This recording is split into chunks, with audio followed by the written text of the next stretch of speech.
Welcome to The Explainer. Today we are unpacking an absolute digital-to-streaming phenomenon. We're going to be looking at the massive animated universe of James Rallison, who is honestly just a totally regular guy who took his everyday anxieties and some pretty simple doodles and somehow managed to transform them into a staggering media empire. Okay, let's dive into this because this question right here really sets up the ultimate underdog story. It's the dream of almost every digital creator out there to graduate to mainstream television. But how exactly does someone go from drawing these barely legible, funny little webcomics on a computer in their bedroom to literally executive producing a premium global sitcom? That is a massive leap from internet doodles to traditional syndication. Just to put things into perspective right off the bat, I want you to think about this staggering statistic, 20.8 million. That is the number of subscribers James has amassed on his main YouTube channel, The Odd Ones Out, alone. That level of credibility and reach, it's just massive. It's honestly kind of hard to wrap your head around, and it really lays the groundwork for how he was able to command the attention of traditional network executives before we even start to unpack the TV show itself. So here's our roadmap for The Explainer today. We'll cover 1. From YouTube to Netflix. 2. The Marshmallow origin story.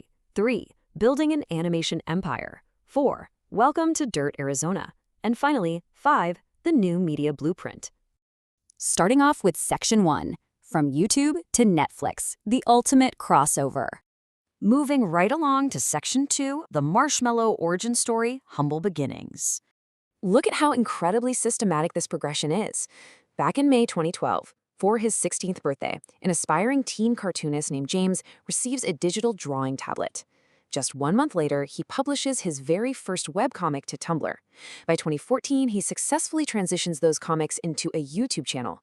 Fast forward to 2018, he's got a New York Times best-selling book. And by 2022, he is the co-creator and executive producer of Oddballs on Netflix. It's like a masterclass in scaling up. Now, notice the art style itself here. Rallison affectionately describes his characters as marshmallow people just because of their round, white, bubbly look. And he took this incredibly simple, stripped-down art style and used it to explore really relatable, everyday anxieties, awkward childhood memories, and those weird social interactions we all have. Whether he was ranting about people cutting in line or just taking famous puns completely literally, he tapped into that universal feeling of being the odd one out, and man, it resonated with millions. But the crazy thing is, it almost didn't happen. James actually went to college with a very traditional, practical plan. He was studying to become a math teacher. But then, he made this bold, completely life-altering decision to drop out after just a semester and a half so he could pursue his awkward, funny webcomics full-time. He started animating stories about his real-life experiences working at a sandwich shop he jokingly called Soup Boy, and those videos went completely viral, instantly launching him into the digital stratosphere. So, turns out dropping out to draw bubble people? Yeah, for sure, a pretty good call. That brings us to Section 3, building an animation empire beyond the screen. So how do you actually take a digital audience that large and successfully leverage it into a physical media empire? Because it's not just about hitting 5.82 billion YouTube views, as crazy as that is. James proved his marshmallow characters could thrive way beyond a computer screen.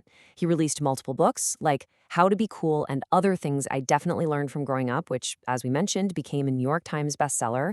He launched incredibly successful tabletop games like Can't Catch Harry and Cafe Chaos, plus a mobile game called Let's Bounce. He was basically translating raw video views into a highly successful, multifaceted merchandise empire. Section 4.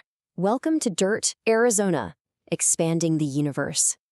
When Netflix finally came calling with Oddballs, James really had to take his solo storytime format and adapt it into a fully serialized sitcom universe set in Dirt, Arizona, which, by the way, is a hilarious satirical nod to his home state.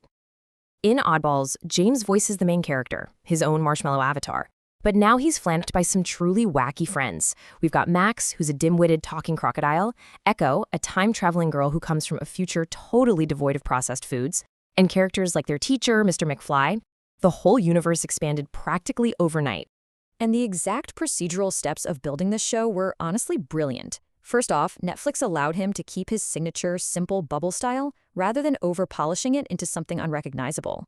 Second, they partnered him with a veteran TV showrunner named Ethan Banville, who knew exactly how traditional television production worked. And third, they work together to stretch those short, punchy 5-minute YouTube story times into sustainable 20-minute narrative sitcom plots. And let me tell you, the plots they came up with are absolutely hilarious. They injected that original YouTube weirdness directly into the sitcom format.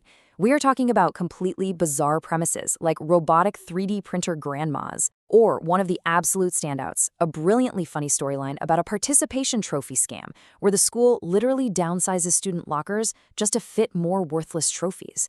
It's exactly this kind of wacky, absurd world building that managed to keep viewers hooked across 192 different countries worldwide. Which leads us to our final section, Section 5, the new media blueprint, changing the pipeline.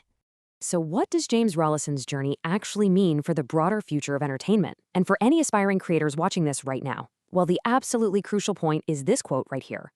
For decades, the path to having a television show was essentially a closed door, heavily guarded by a handful of executives. But Oddballs on Netflix was a massive validation of digital storytelling. It proved once and for all that a highly engaged internet audience isn't just a stepping stone anymore, it's a highly viable direct pipeline from mainstream television. What we are witnessing today is the true democratization of media. If there's one thing you should take away from our explainer today, it's this.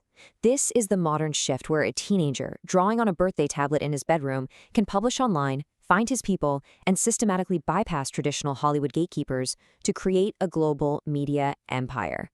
The power is quite literally shifting back into the hands of the creators and the viewers who support them. And that leaves us with a truly exciting landscape to watch, because if a kid animating stories about his shifts at a sandwich shop can end up with a globally syndicated Netflix cartoon, who is out there posting to Tumblr or YouTube right now just waiting to be the next digital creator to completely take over traditional television? Keep your eyes on your subscription feeds, folks, because the next big TV star is already uploading their origin story. Thanks so much for joining me on this explainer, and I'll see you next time.